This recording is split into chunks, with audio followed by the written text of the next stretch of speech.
YouTube, j'espère que tu vas bien. Voilà, bienvenue dans l'émission du 3 mars. C'est une émission encore une fois filmée, mais pas filmée dans les studios, filmée dans ma chambre, ici même, parce que y a des moments où je n'ai pas le temps d'aller en studio, du coup j'enregistre dans ma chambre. Bon visionnage. Mais quelle heure est-il? Déjà l'heure d'écouter là Amberieux, interview, news.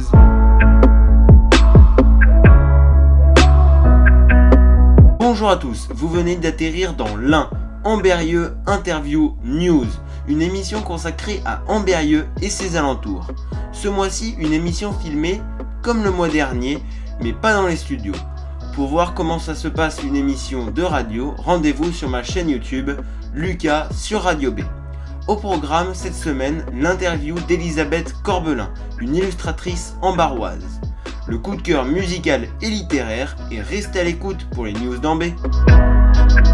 Bonjour Elisabeth Corbelin, vous êtes illustratrice. En quelques mots, qu'est-ce que le métier d'illustratrice? Alors dans mon cas, ce qui m'intéresse, c'est de faire des images pour les enfants.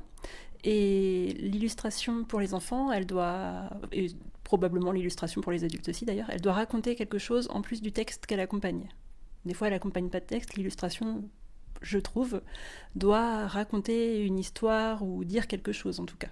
C'est une façon de raconter quelque chose ou de faire passer un message. Quelle est votre organisation? En fait, je suis aussi maman d'un petit garçon qui a 6 ans. Et du coup, j'ai la chance de pouvoir m'occuper de mon enfant et travailler, comme je travaille chez moi, je m'organise un peu comme je veux. Donc je me cale sur les horaires d'école et je dépose mon enfant à l'école et après, hop, je me lance dans le travail. En général, j'aime bien commencer par faire des dessins, des croquis, je fais des crayonnés et ensuite je les mets en couleur et à l'encre. Mais là en ce moment je travaille sur un nouveau projet, j'essaye d'écrire le texte en parallèle. Quelles ont été vos études pour arriver au métier d'illustratrice? Alors, j'ai commencé par faire des études d'art, j'ai fait la fac d'art plastique pendant 3 ans à Rennes. Et je savais pas du tout, je voulais pas spécialement devenir illustratrice. Et en fait, après, je trouvais qu'il y avait trop de cours théoriques et pas assez de cours vraiment de pratique artistique à la fac. Donc j'ai décidé de rentrer aux Beaux-Arts. Et donc j'ai été prise aux Beaux-Arts du Havre, où j'ai passé 2 ans. Et en fait, en étant aux Beaux-Arts du Havre, je me suis mise à aller à visiter régulièrement la librairie La Galerne, qui est une belle librairie dans cette ville. Et je me suis rendu compte que le seul rayon qui m'intéressait vraiment, c'était le rayon des enfants. C'était tout le temps là que je me retrouvais à feuilleter tous les livres. Et il se trouve que je devais faire un stage de fin d'année quand j'étais en 4e année aux Beaux-Arts. Et j'ai un des profs, qui est aussi un ami,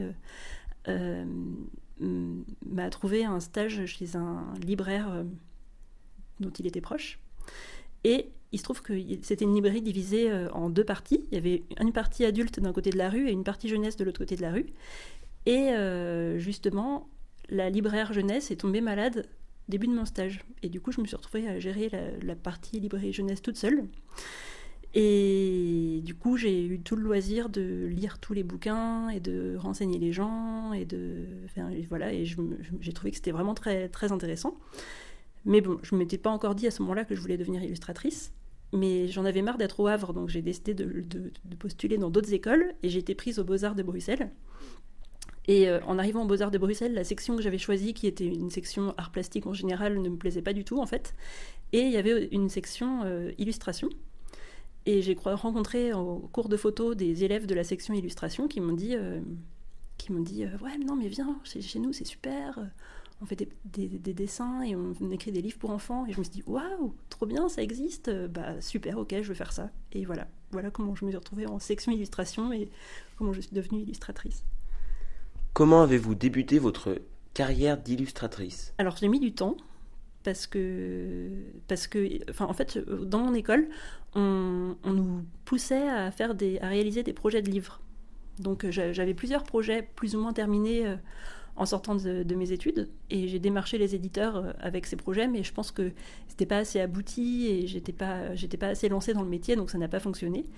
Et il fallait bien que je vive, alors du coup j'ai trouvé un autre travail. Je suis devenue vendeuse chez un bouquiniste. Et à côté de ça, j'essayais d'avancer encore un peu en illustration, mais je pense que j'avais pas assez de temps et je le faisais un peu trop en dilettante.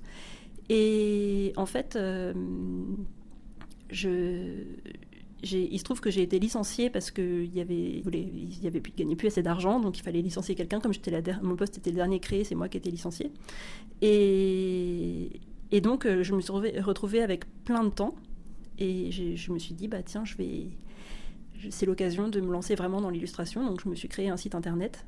Et j'ai envoyé le lien de ce site internet à tous les journaux et magazines possibles et imaginables.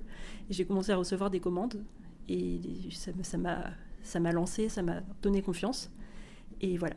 Comment pourriez-vous décrire votre style d'illustration ? Alors, mes illustrations, elles sont... J'espère, en fait, j'espère qu'elles sont un peu folles et un peu libres. J'aime bien, je suis pas très intéressée par le fait de faire des personnages j'aime bien dessiner des personnages, et j'aime bien qu'ils aient des grands bras, qu'ils soient pas très bien proportionnés, qu'ils soient dans des positions improbables. J'aime bien que ce soit drôle. Et voilà, et je pense que je suis très inspirée par Bernadette Després, l'illustratrice de Tom Tom et Nana. Quels ont été vos plus gros projets ? Alors mon plus gros projet, c'est clairement le livre Attention au départ que j'ai publié en 2018 aux éditions Biscotto. En tout cas, c'est le projet qui me tient le plus à cœur parce que c'est vraiment ce que je veux faire, des livres pour enfants. Quel est le plus gros projet de l'année à venir ? Alors je suis en train d'écrire un autre livre que je travaille toujours avec les éditions Biscotto qui me soutiennent et m'encouragent. Et on en discute, mes éditrices et moi, et j'aimerais bien faire un nouveau livre avec elles et le publier, pourquoi pas en 2020 ou 2021. Enfin ça, je sais pas, faudra voir avec elles. Pour terminer, où peut-on retrouver toutes ces informations ? Alors j'ai un site internet qui sur une plateforme qui s'appelle Cargo Collective. Donc, si on tape Cargo Collective Elisabeth Corbelin, on trouve mon portfolio. Et sinon, on peut aller sur le site de la maison d'édition Biscotto, voilà, qui est aussi un journal très chouette pour enfants. Madame, merci. Elisabeth Corbelin, vous êtes illustratrice sur Amberieu en Bugey. Merci.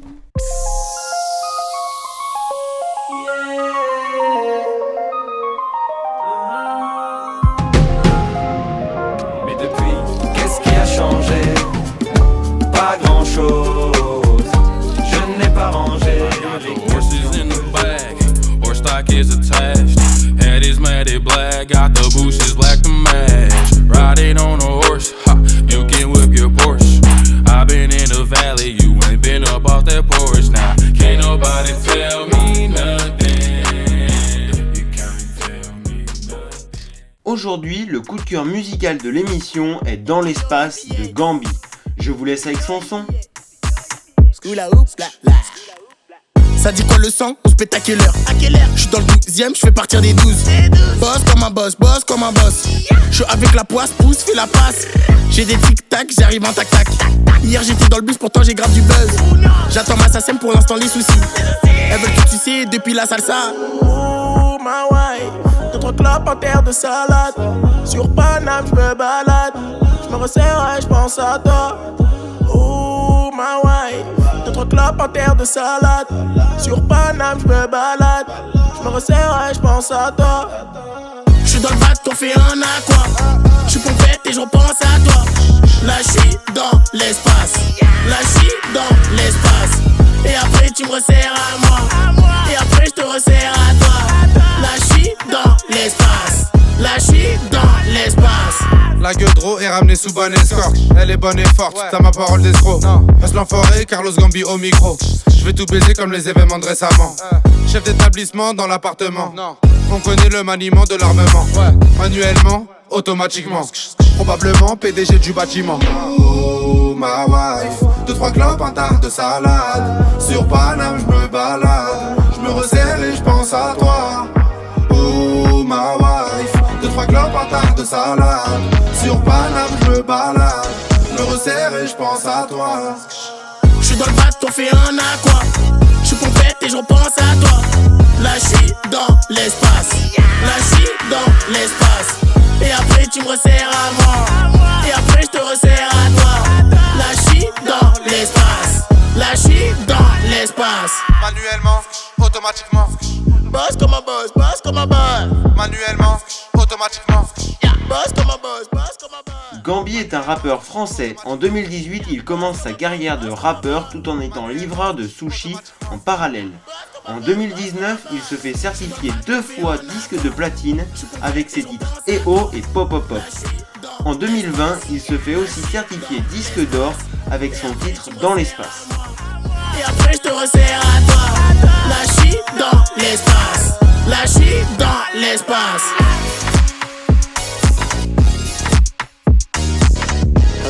Habibi, je pense à toi toute l'année.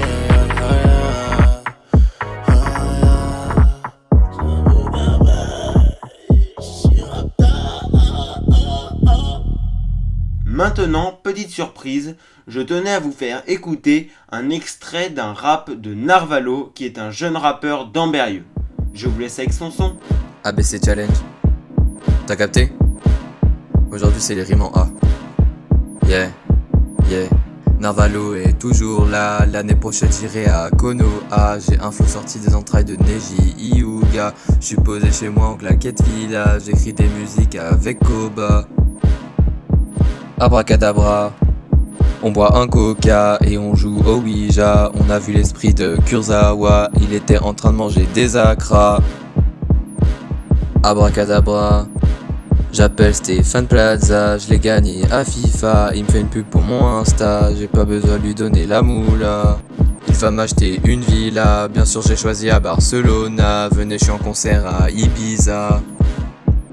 Abracadabra, Kayate la boca. Je suis fatigué donc je vais jouer à FIFA. Je me pose avec un bol de quinoa. J'espère que t'auras kiffé celle-là. Attention, abonne-toi, ne l'oublie pas. Et aussi va checker mon compte Insta. Au fond d'un couloir, où le silence règne, un endroit où personne n'ose s'y aventurer.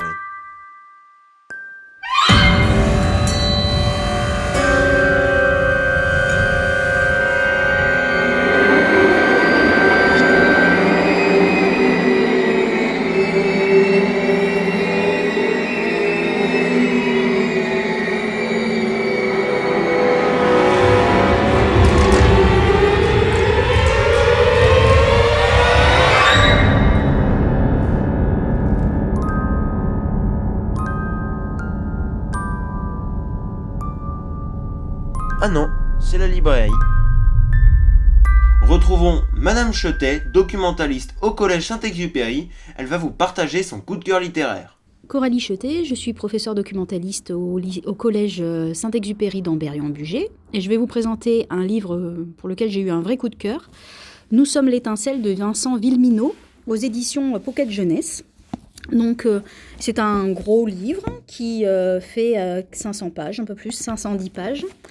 Et qui parle de ce que les jeunes vont pouvoir faire. C'est en 2025, donc la génération d'aujourd'hui qui a 20 ans, qui va avoir 20 ans, et qui décide de faire sécession. Donc ils décident de partir, ils arrêtent de vivre dans la société, et ils veulent vivre leur utopie à eux, principalement dans des éco-villages, en disant bon, ben, votre société, la terre telle que vous nous l'avez laissée, on n'en veut plus, on veut faire autre chose. Et donc, ils vont vivre leur utopie et on va les voir sur 3 générations différentes.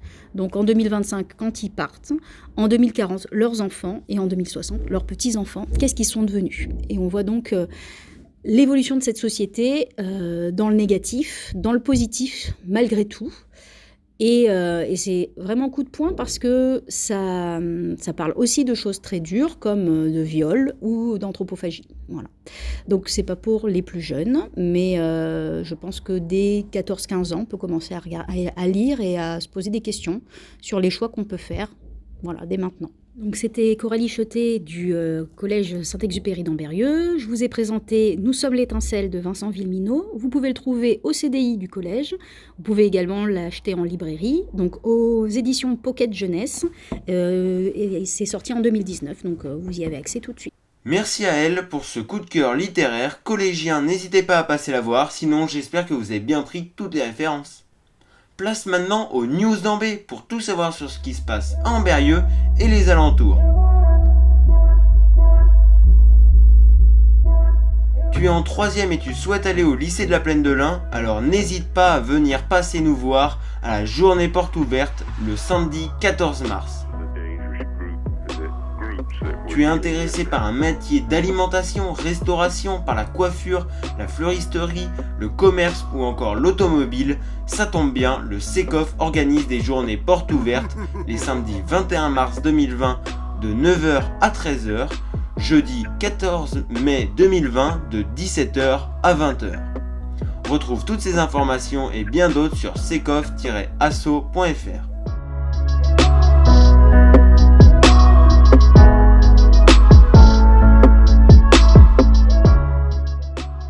Je vous remercie de votre écoute. Rendez-vous le 7 avril pour votre rendez-vous avec l'Ain, Ambérieu, Interview, News. Retrouvez cette émission et toutes les autres sur radio-b.fr ou sur ma chaîne YouTube Luga sur Radio B.